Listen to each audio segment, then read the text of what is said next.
Enzandame, Mupuluza, Mupila Pasizi, Tuzungididi, Yavuvamena, Muzingu Kiame, Enzilage, Onzambi Itombata, Enzandame, Mukamene, Asizame, Yeyeyezo,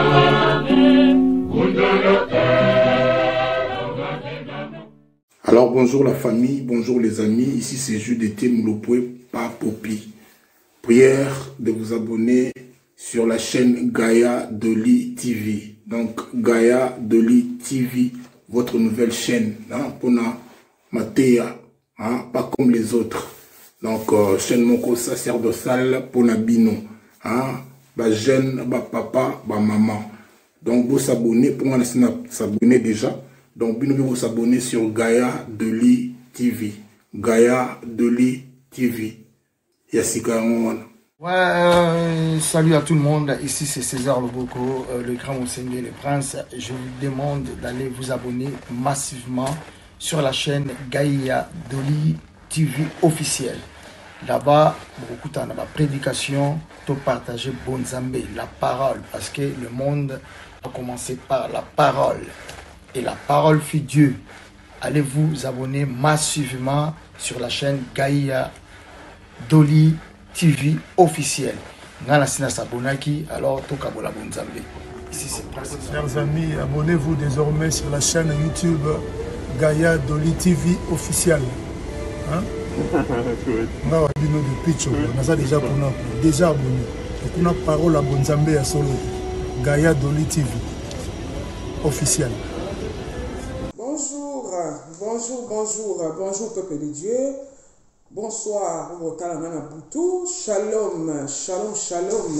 Bana Nzambe, vraiment tout cas meilleur vœu dans l'aïe, na bino surtout Bana Nzambe, tout ce que mingi nengenza makoti biso surtout na bino na 2021 oyo ezali première émission dans l'aïe il y a 2021 na kota na bino susu nengenza mapesa biso toujours nzela tout cas na pambulu na ndako na bino Bana Nzambe. Vraiment Nzambe asali biso ngolo tokutani lisusu na bino na année ya sika Bana Nzambe. Ngai ya bino lisusu votre humble servante, la prêtresse Gaïa, selon l'ordre de Melchisedec.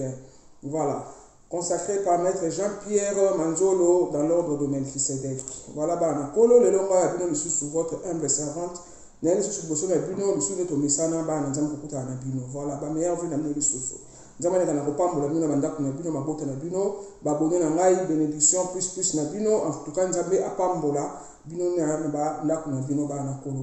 bomoni titre na ngai Bana Nzambe lelo na ye nango ezali eloko nini ekosalema na année oyo ya 2021 pe ange nini na démon nini Bana Nzambe ona ekosola na bino lelo. Alors to bandi boye Bana Nzambe année oyo 2021 ekozala année moko malamu pona ba oyo bakotambola na bobangi Nzambe. Bolanda nga bien Bana Nzambe, bozala distraite, bolanda nga vraiment très bien. Makambo na yebe meli bino lelo eza ya motuya nde na misana kumemela bino makambo motuya. Chaîne oyo eza ya biso na bino Gaïa Doli TV officielle. Bana Nzambe ezali ba makambo ya Nzambe ya minene oyo tobengi enseignement sacerdotal. Voilà, ezali sacerdoce bonganga Nzambe, la magie divine, on peut dire ça pour vous comprendre bien. Tu es ça va connaissance. Mon peuple périt par manque de connaissance. Donc, nous avons dit ça connaissance. Et on a dit que tu es la connaissance pour toi ça boyebi na unzambe na biso. Voilà ba. Donc on a lobby bien que année oyo kozala malamu na batu oyo bakotambola na bobangi Nzambe ekozala malamu. Ekozala mabe na ba oyo bakotambola na distraction. Bana kolo. Pourquoi? Parce que ba force du mal Bana Nzambe ba telemi année oyo batelemi makasi ba force du mal Bana Nzambe batelemi makasi batelemi si ba masiki onde baloba na Kiswahili batelemi si makutu batelemi si ba matoi. Donc vraiment bazo sakana te année oyo bakobebisa ba oyo bakozala na ba distraction na zo bisabino baye ko détruire baye ko bebisa cette année 2021 Bana Nzambe. Voilà. Alors réunion moko esalemaka Bana Nzambe explique bino makambo réunion oyo esalemaka na fin de l'année, précisément le 25 décembre. réunion esalemaka nayebisaka bino na video na nga moko ya phénomène mari femme de nuit ke soki baluki yo na janvier à décembre ke bazwi yo te bandoki ya baquartier bandoki ya balocalité bandoki ya bamboka ya bavenu ya bafamille bakutanaka na réunion na babengi na nkombo ya sabat de sorcier bana na nzambe réunion wana bakutanaka mpona komema dossier ya yo soki bakoki yo te na janvier ti na décembre bakoki yo te bakomema dossier wana le 25 décembre bakomema ngo bake kopesa wana maboko ya Lilith naespeki bino azali mwasi ya Lucifer ye azali mama ya bafemme na bamari de nuit bana nzambe bamemelaka ye dossier ke biso toye parce que toluki prêtresse Gaïa na janvier ti tokomi na décembre tozozwa ye te toye kozwa solution alors bakoluka sikoyo système nini bakoki kosala mpo bakanga prêtresse Gaïa mpo balukaki bakokaki te bamemi yango sikoyo mpo ya Lilith mokonzi na bango ye wana yesi bino azali mwasi ya Lucifer Naema azali pe mwasi ya Lucifer mais ye sikoyo azali mama ya basi oyo bavortaka na ba oyo babwakaka bana voilà alors to bamema dossier na yo Lilith lokwa ye azali mama ya bafemme na bamari de nuit bakotaka sikoyo na nzela ya sexe nini nasepelaki bino parce que sexe bana na nzambe ekwesaka moto nyonso moto to azalaka na faiblesse kote wana makasi yango na demo akomprena kote wana akendaka kote wana mpona kokwesa bato toyebi yango bana na nzambe alors nayebisaki bino ke badekodaka code oyo ezalaka na basexe na biso ndenge nzambe ya tya yango nde bafungolaka mpona kochange badestin ya bato koyiba baétoile donc bandoki bamemaka badossier le 25 décembre na fin de l'année alors na réunion wana bana nzambe basalaka vote oyo bakopona démon oyo akogouverner année donc na janvier ti na décembre alors année oyo na côté ya molili na ténèbre démon oyo abimi na année oyo akodirige année okozala mokonzi ya badémon surtout ya année oyo 2021 kombo na ye maman azali considéré comme mwana ya Lucifer bana nzambe olandanga bien makambo na nyonso sabino ezali show nde bana nyonso akote balobaka mama c'est show eza vraiment show na ndenge akosaka te eza blague te donc bolongo na distraction voilà donc démon wana maman ye wana azali considéré comme mwana Lucifer bana nzambe ndenge biso bana nzambe toconsidéraka Jésus na biso mwana ya nzambe toyebi puissance oyo Jésus Christ na biso aza nango Jésus Christ azali logos azali parole azali verbe christique toyebi force oyo aza nango bana nzambe donc bango mpe kuna kota molili baconsidéraka maman mwana ya nzambe donc ya Lucifer plutôt donc ye nde moto abimi na année oyo bana nzambe aza ye moko te aza accompagné na bakoéquipier na ye baoyo bakoaccompagné na côté ya molili mpona kodétruire baoyo baza na distraction nde na yebisi bino voilà donc baza wana na année oyo bana nzambe démon akodirige chaque jour la journée moko bana kolo chaque 20 minutes ils sont dirigés par un démon ils sont dirigés par un démon bana nzambe alors il faut tout ça là très attention alors bana kolo toyebi faut koyeba ke coronavirus et vous allez sous na impact te na année oyo za sous na impact te année oyo ndenge ezalaki na année dernière année oyo coronavirus ils ont sous impact te parce que pourquoi on a expliqué bino bana nzambe année dernière au tolobi 2020 au tukoleka nous avons déjà au courant bateau bayebi biso bateau basolana biso bayebi que tu expliquera bango déjà parce que maître Avatar il avait vu déjà des choses tous on a chance ya kozala pembeni ya maître Jean-Pierre Manzolo bato oyo nzambe adota na ba connaissance bato oyo nzambe atia ba onction bato oyo basalaka ba polyvoyance bato bakina ba monde astral supérieur bana ko ba makambo ndenge tumona apôtre Jean en Apocalypse 5 amona bana nzambe amona déjà makambo na île de Patmos amona makambo oyo ko ya déjà aptela biso en Apocalypse bana nzambe totali yango en Apocalypse 5 verset 6 bana nzambe na tangela bino apôtre Jean amona rango déjà makambo oyo ko salema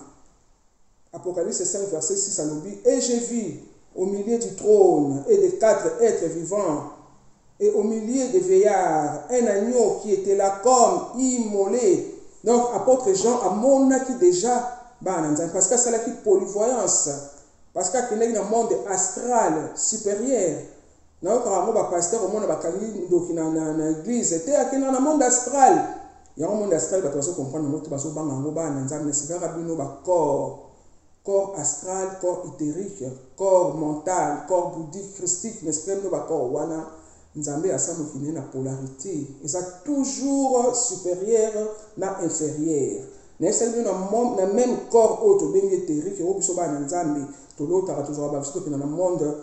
onérique, ya bandoto, ba Nzambe na même corps wana na supérieur biso ba Nzambe to bimaka nango pour na ko ba vision et bandoki pa na même corps mais na inférieur. Donc, corps aussi astral, Batunanzam peut battre dans le monde astral. Nous avons un exemple, il y a apôtre Jean, nous avons un monde astral, nous avons un camp, où il y a comme il sur l'Apocalypse. Nous avons maître Jean-Pierre Manzolo, il voit des choses, à ça, la polyvoyance, comme on a. Donc, à mon avis, déjà, ma camp, il y a en 2021. En 2019, quand on 2021, à ce que je me la catastrophe naturelle, la crise économique mondiale, la maladie, le virus, et pour ravager le peuple en Zambie, à préparer le virus déjà, tout ça chaque année. Avec ça, le virus déjà que le virus, il faut très attention, la prière, kaka, psaume, na masuba. Comme la masuba. C'est vrai que tu belé, bah, mon ami masuba, on le voit agir. Pour les Chinois, je sais pas si tu as déjà. Et les Chinois, comme on a 120 ans, 130 ans. Les Chinois. Parce que masuba bana nzaba tobele ba comprendre ngoti yango zakara ke ça arrive aux autres ceux qui sont na muté au sekango ba tobele ba seka ki c'est vrai o ba comprendre kiti mais biso to eda bato ebele o bazo ba virus wana ya corona o ba bika na masuba psaume o benit kaka to pesi bato ba o benit to pesi bato ba psaume 91 et puis na masuba bazo mela serre moi zo rango moi j'ai ba jeune fille na so ya koto. Ah, te maman prêtresse, on a remis la masuba, tu vas dire que biso na bité, faut mela. Ozolenga parce que comment so bengi, ba compter be bengi ambulance, ba royate, ba ibisio s'isoler na chambre moko vanda wana. Donc zalaka ko kufa, ba on ba rejoindre corps, parce que royate doye bien ba na poto boye ndenge komaki. Donc la sœur nous avait appelé azo lenga déjà donc ma lille c'est côté qui est déjà, tu peux ça qui est masuba, tu peux mela masuba, Psaume 91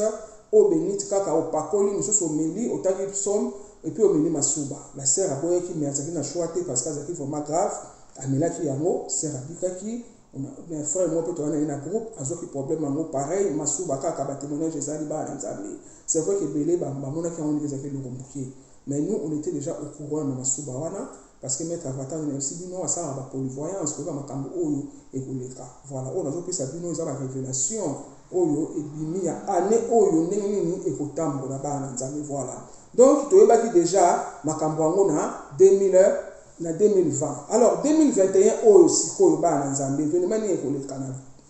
oyo ekozala sikoyo crise mondiale économique ndenge ekozala impact makasi na année oyo bana nzambe crise économique mondiale oyo tofaki na année dernière eza mokie année oyo vraiment donc ekozala susu somo bana nzambe makasi ya koleka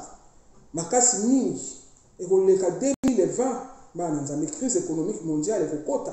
ya kosakana te yango tozala impact makasi na ne oboyebi ke biso bana nzambe en Europe so batolesaka Afrique oyebi bana nzambe vraiment nga navana na poto oyo bana nzambe depuis na ya na France oyo na année 80 na année ya président Mitterrand bana nzambe na tsala jamais koyoka moto asali na futi mbongo ndambo la moitié pour entreprise ya na mbongo te na tsala jamais koyoka mo bana nzambe mais lelo ekomi makasi vraiment que moto alobi ke non ba futi nga ndambo po mbongo ezati bana kona ka koyoka mote tane tozokende mabe makasi donc crise économique telle kokota makasi bana nzambe égoïsme kokoma makasi ya kosakana te mote ya mabe bana kolokoma so makasi ko se multiplier na année oyo na ndenge kosakana te ko bomana kutu kokoma na ngolo kopamba to moni yango déjà l'année dernière to moni yango déjà l'année écoulée bana nzambe to moni ba masu ndenge pesa mi to moni ba poison to moni ba tunenge ba kufi bana nzambe corona ndenge esanoli batu to moni bana nzambe alors batona o ba kufi biso to leki bango ni lokote parce que tozali to komisi na année oyo 2021 to moni beto leki batu wana non bana nzambe to leki batu wana te to senga nzambe merci parce que komisi biso na année oyo ngai na bino bozotala ngai nzamba komisi biso na année oyo to senga merci alors faut to sala très attention to blaguer te bana kolo ba o ba ki wana précipitamment ndenge wana bazana sengote ba ame belé bana kolo za ko fâcher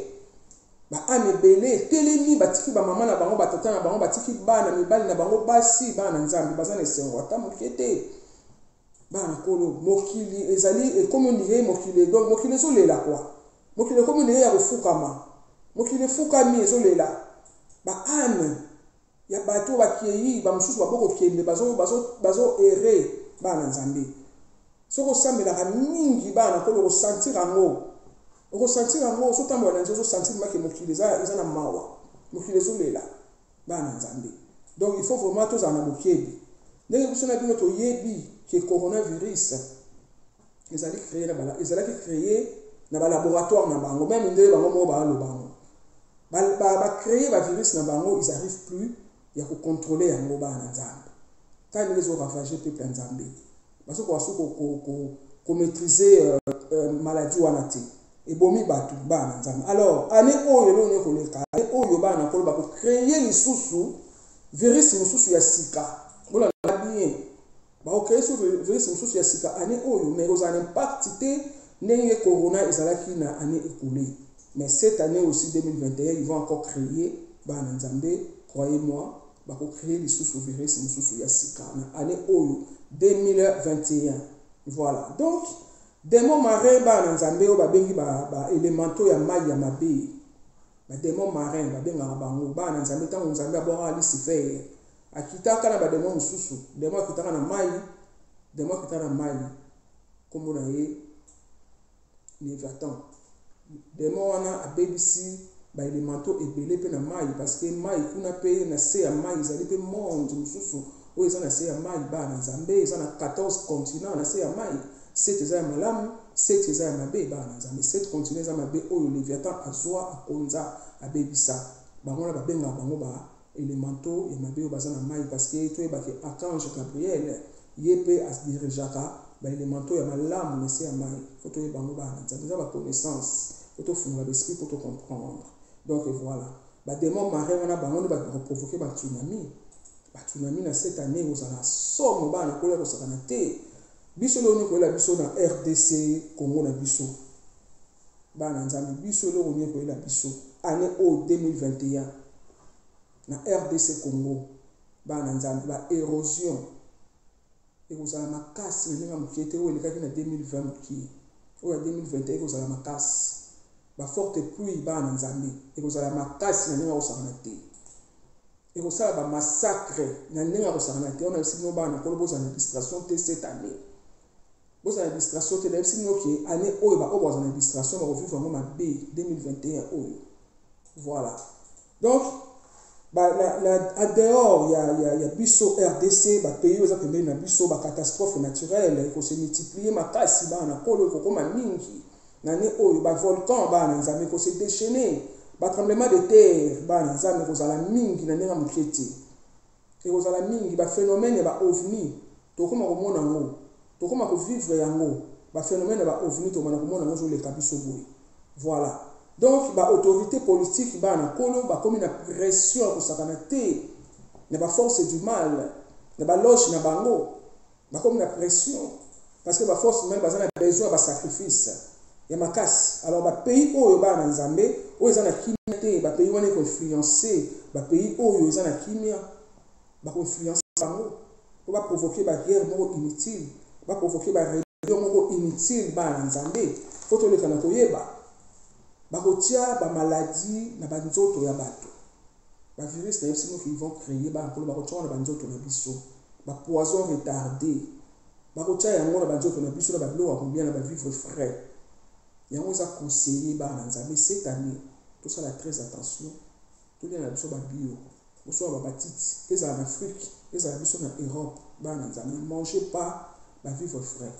biso ba bilo na bino ba château rouge ba pondu ba fungo na bino ya matiti ba nduna mengo musali nga déjà depuis longtemps bato ba yininga na soma pondu na ngai ya matiti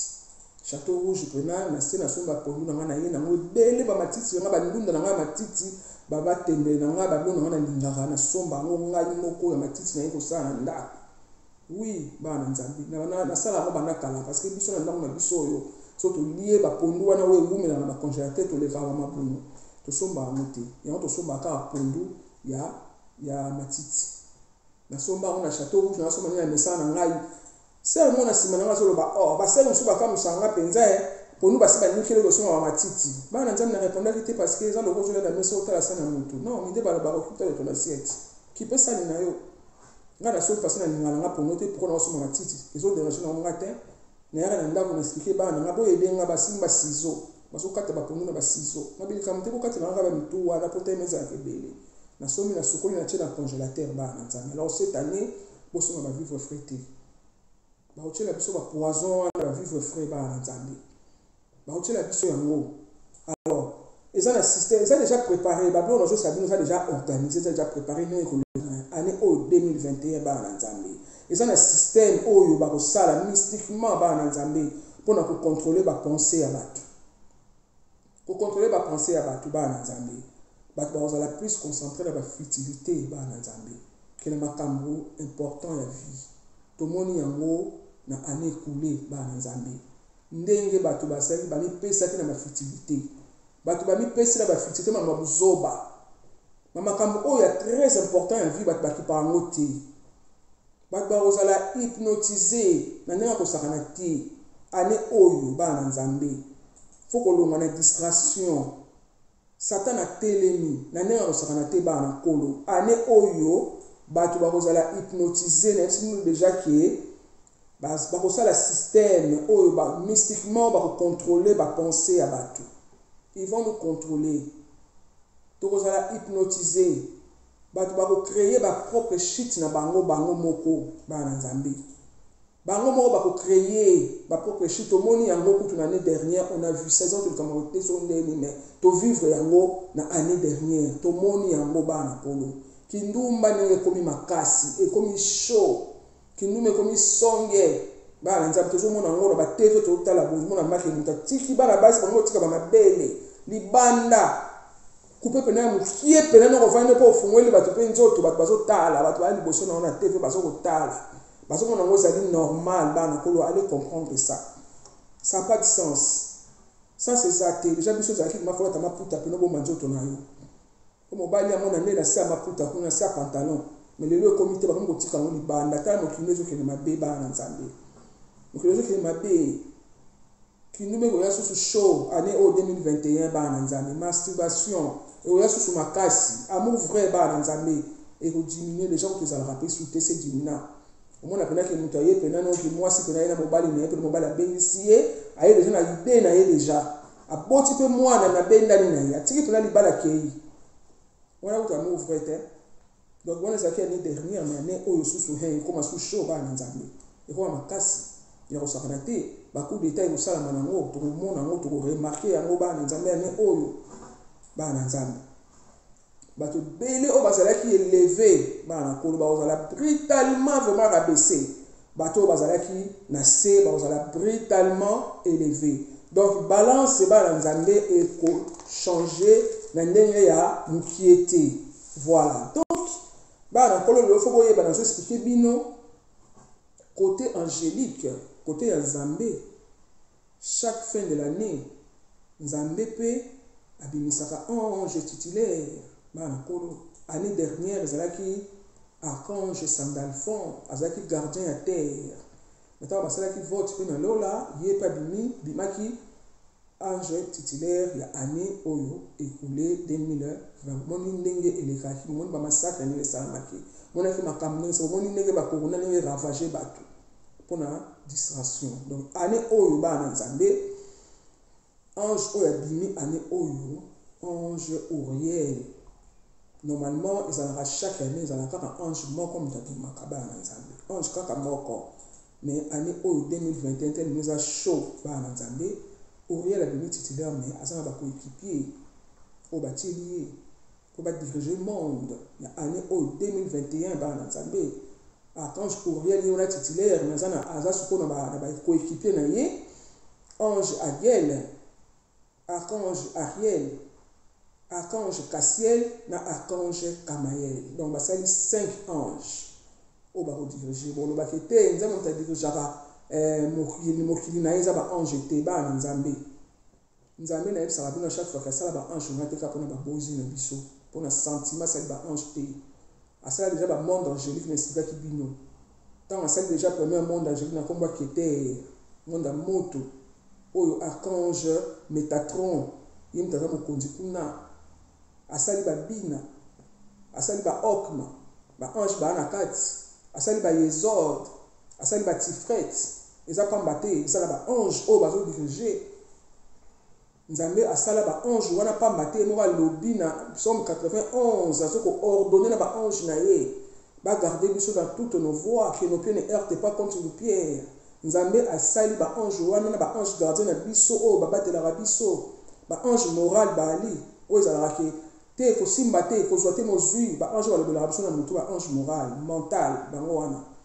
donc nzambe asala ange na ange apesa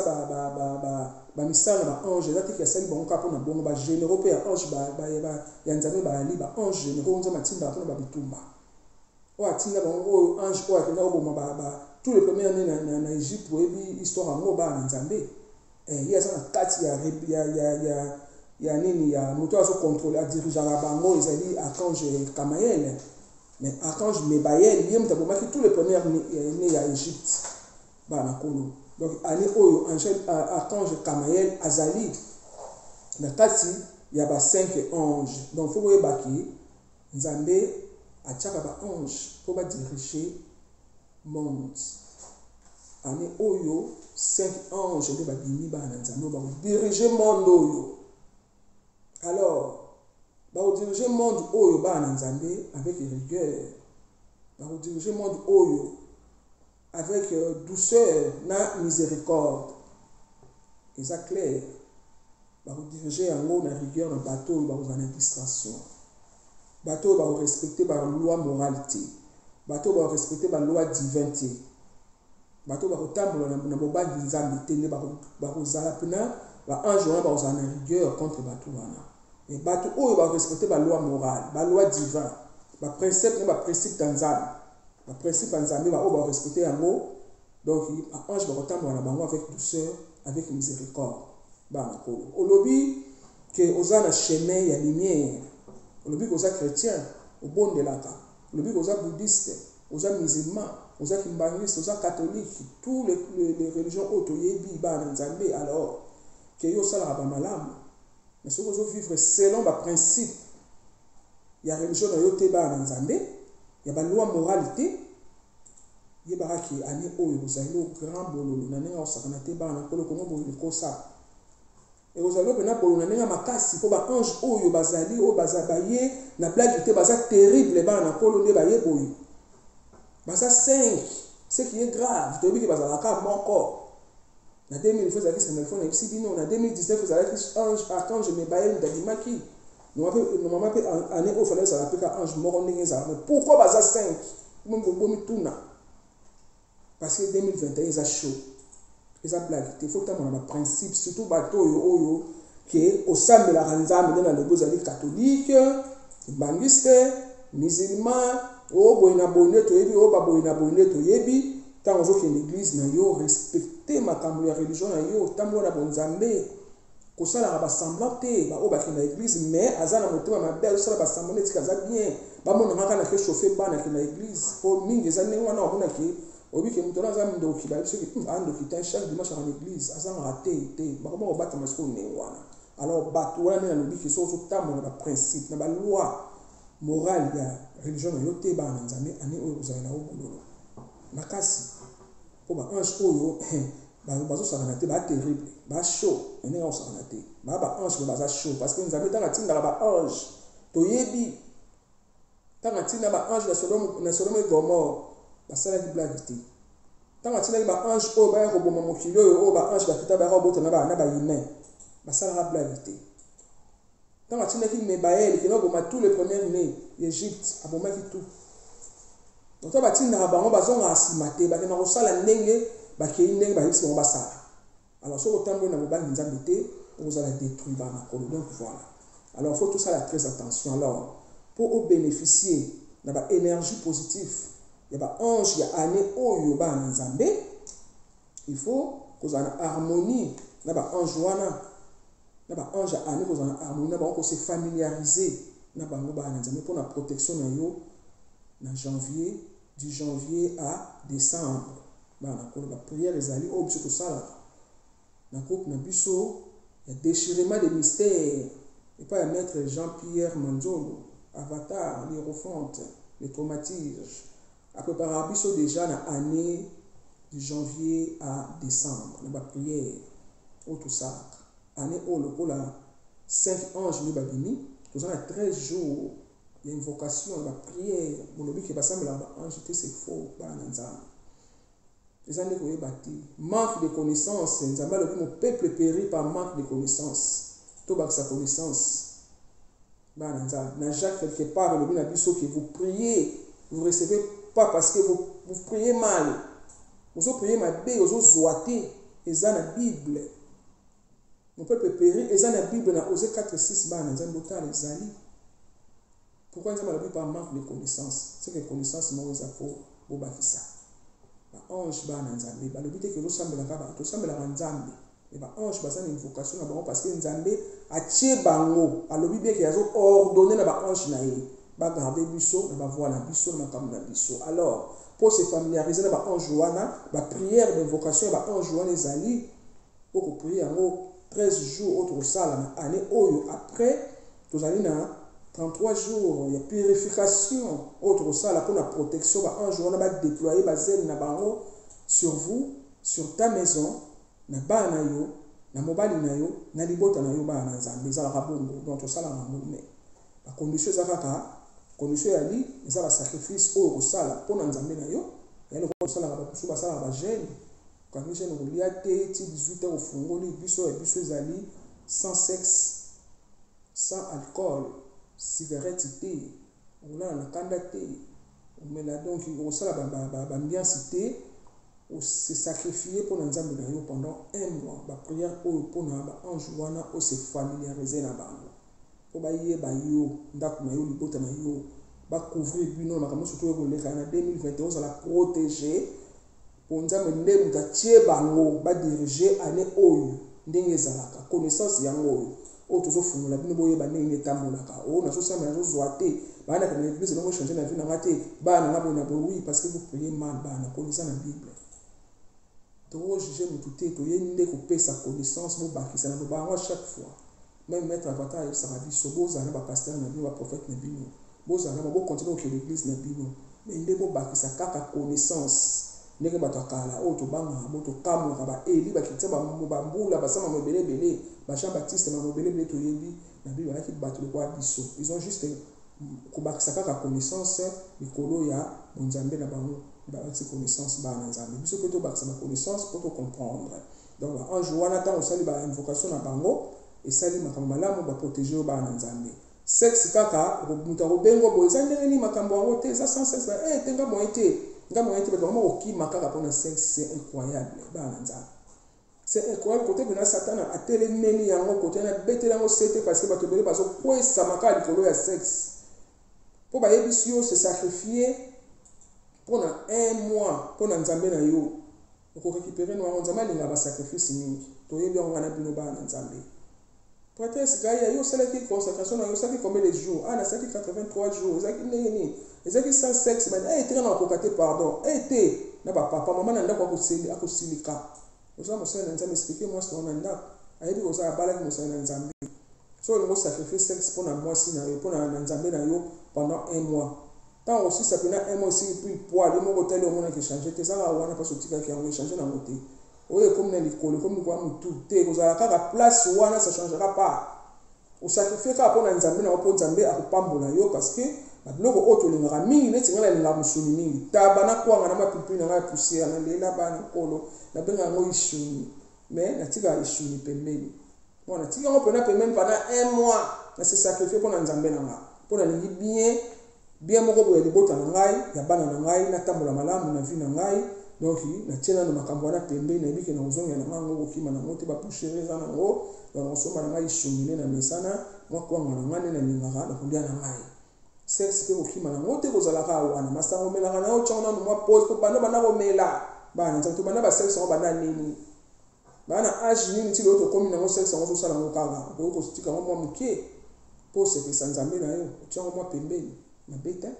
après si on récupère na voilà ba nzambe. Donc vraiment soki olongi na moite na butute na mo olonga te ba na kolo ba demo oyo o babimi na ane oyo on a esi dans maman comme le maman mwana ya bisife azana force côté na bango pour considérer mon ami c'est qu'on considérer Jésus Christ na biso bango pe pareil bazana ba carnet de charge na bango ba cahier de charge o ba komi ba kanu surtout ba osala isa lokola mindele aba benga ngo pense bête tant toujours que les mois ko ça ba course na luto ke na mono komi makamna yo po bosana te yango wana ils ont ça cahier de charge ba benga ngo côté ya nzambe pe ba ange Auriel ange Cassiel ange Kamael ange Ariel ange Agel 5 anges wana bana ko baza pe na cahier na bango de charge la pense bête na bango donc ba ko bosana le côté tout est marqué au salima na année au bana nzambe yango to ko fula bino po nzamba le batiki na yebisa ki bino momi onka po na bino mon côté mettre avatar il partage jusqu'au jour tant on sala ba pour le voyage à la fin de l'année tant on sala ba sortie à corps ba voyage astral au ba sala ba bana nzambe bo banga te za les connaissances pour comprendre que ba corps ezali n'explique nous déjà comment ko so na bino mingi to sto misali bo comme ko yeba siko bana nzamba benga ngai ba corps astral ba corps oui ba yebi siko bo fuwama ils ont des connaissances autour de ça. Donc, il y a un monde astral, oui, mais inférieur. Pour supérieur, ils ont un Nzambe. Inférieur, ils ont pour côté de Nzambe, moi, ça, je suis un équilibre dans le Sarabino. Na yin et yang, na polarité, na plus, na moins. Makamona Ramoko, Kakao, Bouche, ça, la rencontre, on espère que nos côtés, on peut passer là. Ils ont des moines. C'est Dieu qui a fait mon killing, pour lui, c'est faire Azali, Nzambe, qui est. Nous avons aussi ça se faire la seconde. On appelle ça le passage dans Job. Nzambe, tant on sala à sièjaka, lui se faire pas alaka. Atinda que nous sala bo, ils ont la Bible, on inventer on tena tanga la Bible no ba Nzambe. Il faut qu'on ait to comprendre to yeba to fungula l'esprit. To yeba ndeni mo kilitambola, itambola ndenge wana ba Nzambe. C'est Dieu qui a fait monde na ye ndenge wana. Voilà. Biso ne faut to fungula ka l'esprit to yango nza mazo la ke mon peuple périt par manque de connaissance pour toujours battre voilà ba na kolo so longi na butu te na mo longa te parce que mo kile bana na butu na yebisa bino butu eza matrice ya on mtu akusha lumière na esika bino ba na nzambe nzambe mo abanaka na molili na bible ezali balobi na biso ango esprit nzambe ezali ko mauvais likolo ya mai na molili après nzambe alobi la lumière soit et la lumière fut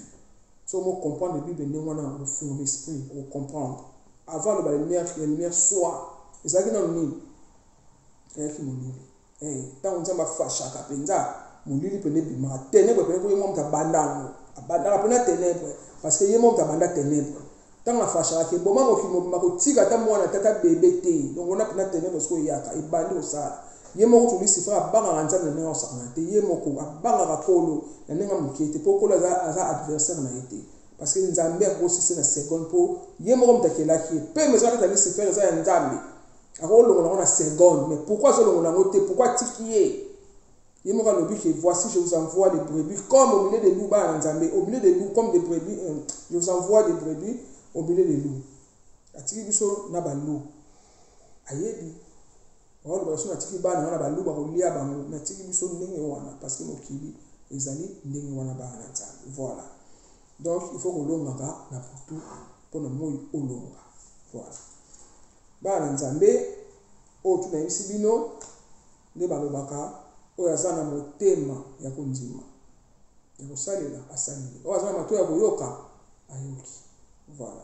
biso to lobi po foto loba to ko bomba ko na biso te ba nzambe o bobengaki ngai bo bangi na ngai prêtresse gai o sesa biso ba couleur te na pesi bino moto ba to bobengi ngai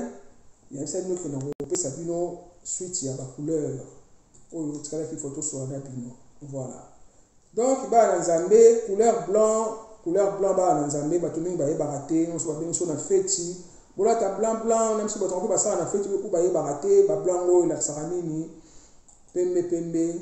bobo ya rango to so ba bengi na feti on ko lo feti ayebi pourquoi les bola ta ba pembe le on a zo foula bino mo comprendre pembe ils ont encore la pureté ils ont symbolisé vertu ils ont symbolisé innocence ils ont symbolisé richesse et symbolisé chasteté na silence il y a un moni qui prêtre balataka pembe bato bayebi neti biso tosambelaka fo ozala pembe sokoli cette chakra na yo ale oza propre ozwi robe pembe olati pure liboso ya nzambe na yo ezolakisa chasteté ezolakisa innocence ya nzambe naonaka te ke moto alali na loti namonaki ange moko abimelinga moko ya mauve la moko ya violet tokaka pembe namoni moto namoni ange pembe namoni jésus alati pembe tokaka te namoni jésus alati biso soki jaune tomonaka kaka pembe parce que ezalaka pureté voilà. Alors, couleur rouge, nous avons force, c'est sa puissance. Ils ont symbolisé passion, ils ont symbolisé courage, ils ont symbolisé action, et ils ont symbolisé danger. On a couleur rouge. Couleur jaune, nous ont symbolisé science, ils ont symbolisé calme, et ils ont symbolisé lumière, ils ont symbolisé orgueil. Couleur jaune, et ils ont symbolisé idéalisme, et ils ont symbolisé jalousie, na sécurité. Voilà. Couleur orange, ils ont symbolisé énergie. Enthousiasme, ils ont symbolisé imagination. Et ils ont symbolisé richesse, na honneur. On a couleur orange. Couleur vert, ils ont symbolisé prospérité. Ils ont symbolisé espérance. Et ils ont symbolisé nature. Ils ont na liaison, na forêt, na terre. Richesse. Couleur vert. Voilà. Pour ezali na kati ya 4 éléments, éléments terre, yango ni symbolisera. Vert je symboliser élément terre. Voilà. Ezali immortalité, eza repos, eza jeunesse, je symboliser fécondité, na prospérité. Couleur gris ba na nzambe to yebi ke gris ezali couleur noire na couleur pembe ba sangisi nde sala ba gris. Gris ezali sobriété, ezali tristesse parce que couleur noire eza na kati et symbolisera monotonie et symbolisera un peu peur. Voilà. Couleur noire, la mort. Je symbolise deuil. On peut la noir parce que symbolisera noir matanga. Tu la noir. Et je symbolise deuil. Je symbolise nuit. Et symbolise mystère. Symbolisera silence. Et symbolisera tristesse. Voilà monotonie puis élégance. C'est une option là noir on a élégant. Voilà. Donc, il symbolisera un peu élégance. Alors, couleur violet, violet, il symbolisera mélancolie. Mélancolie, c'est un état, il y a dépression, état, il y a détresse, il y a dégoût, il y a vie, quoi. On va mélancolie. Voilà. Ils ont symbolisé modestie, ils ont symbolisé spiritualité, couleur violet, et symbolisé religion, et symbolisé secret, la noblesse. Couleur rose, surtout au début, couleur rose symbolisera tendresse, symbolisera amour, timide, et ça symbolisera pureté et symbolisera fidélité. Voilà. Couleur or, la couleur argent, Nzambe, et symbolisera immortalité, et symbolisera gloire, et ça symbolisera richesse, dignité, et respect. Tout le monde a dit Jésus n'a vu ça, Botamaki, 3 mages, Bakendaki, Kotala Jésus, tout le monde histoire dans la Bible. Moko na bango na kombo ya Balthazar ntabemaki or pour na symbole ya immortalité na symbole ya gloire ya royauté yango na or na argent ezo symboliser yango. Voilà. Couleur brun ba nzambe symbolisera confort, inquiétude, égoïsme na sécurité. Voilà. Voilà ba nzambe na pesi bino ba problème na surtout ne to solo na bino vraiment nzambe azo lokumu na sepeli mingi vraiment ya wa kokuta na bino na ne ya sika ba na nzambe vraiment totikane motema mabe ezali eleki mingi surtout zo betela ngo site na moni bato surtout mingi bazo lobela ka même chose motema mabe c'est vrai parce que biso surtout biso ba zairo franchement motema mabe comme trop pointu. Faut qu'on essaye d'arrêter un peu kotika ko sa motema mabe to so ba te que to na bana tout ça na bana kolo Exode 25:6 ezolo bana biso nzamba lobi que moi l'Éternel ton Dieu je suis un Dieu jaloux qui punit iniquité ya ba parents azo punir l'iniquité ya ba parents bana nzambe tina 3e na 4e génération c'est que azo punir masumu na yo papa na mama tina bana baza ba innocent mais bazo subir mabe na yo papa mama. Mwana muninga bali pe mwana muninga zungu sala yo mutema échauffé zuwa asana nini poni ngoka mwana yake kobala pona nini kaka boy pona nini mwana sali ozo bateke yo ozo na bana na ndako bana kolo ozokanga porte makasi ya bana na yo ozokanga ngo makasi na clé pe na double tour faut toyeba parce que tozoyeba te totanga la Bible bien eza na Bible makambo mosusu okotela comprendre yo moko omi poser question pourquoi nzambe aloba moto azopunir bainiquité ya baparent ti na 3e ti na 4e génération elakisi nini donc ti na bana na ngai quoi bana na yo baza bango bainnocent mais yo motema mabe na yo na jalousie na yo bamosusu bakokobunda tika baeglise tozoyoka yango bokutani kobunda bamanda ozokowela mobali koke kobunda makambo ya soni bana nzambe arrêté un peu hein na temisi mwa place au moins c'était vraiment nazobeta pe il faut na pesa pe conseil wana naza moto na nzambe il faut na yebisa bino bana nzambe to arrêter makasi parce que bana biso bazosibir baza bainnocent bazosibir na mabe na biso oyo baparent tozosala mitema mabe na biso na bajalousie na biso na koyina baninga moninga so asomi ndako na ye gloire à Dieu moninga so asali boye gloire à Dieu moninga abalisi mwana na ye ah merci nzambe apambola mais na motema malamu mpe ntango lobi koloba te na monoko kaka bo nzambe apambola mais non nzambe aza na kati na yo parce que bato ebele bayebi te ke nzambe aza na kati na biso on dirait poso toyebi yango tokosala bajalousie wana te tokoyina baninga te na kati ya motema tokosala yango te parce que toyebi ke nzambe aza komona po toyebi ke nzambe amonaka na biso te c'est pour ça tosalaka ndenge wana po toyebi te so na yini moninga nga mwana nanga na nsima nazokanga banzela bana bazotula biso na bandako bana bazozwa bamisala te bana bazobala te parce que na mitema mabe okomi kolobaki nga bakanga bana nga baloka ngai bana nga baloka biso famille na biso baloka bana nga bazotambola bazotanga bien te bana nga bazobala te mwana nga aza na 30 ans nga kaka na ndako mwana nga 28 ans kaka na ndako mwana nga mobali mais parce que mo ozoyeba te motema na yo bana nzambe eza kaka famille te moto bakokanga non yo moko nde oyebi te ke Bible lobi na biso na Exode 25:6 bana nzambe otanga na bandako nga kopesa toujours bapassage po bovérifiaka oba te peut-être que je vais biso kaka boye mpona soki nini te eza na Bible tumana kosuleba yango mpo bato balamuka bokomprenaka matema mabe fo totika bana bazali wa connaissez un peu d'arrêter toza biso na biso toza na mboka mopaya moko tozala bien ndenge ezalaki na baannée 80 so omoni moto azoleka na nzela moto bino olandi bonjour tonton est-ce que tu es congolais parce que moi je suis congolais aussi oui je suis congolais bosali bopesani mo banuméro ya téléphone à l'époque so moto azwi kokanda yo kesenga ndenge wana obengi moninga nazwi 10 ans mpo ezalaki pasi na bitumba mpo zwa yango mpo to ebongi sikoyo na bango ozwa mikanda pambapamba me basérie wana baannée 80 mais attends tu regardes lokola mpeso mokanda ka na bopete boye ka na tabataba non bana nzambe ezalaki te oyo mona penaki na école momba ozalaka ata mosusu ozalaka 2 bacongolaise biso ozalaka 2 bacongolaise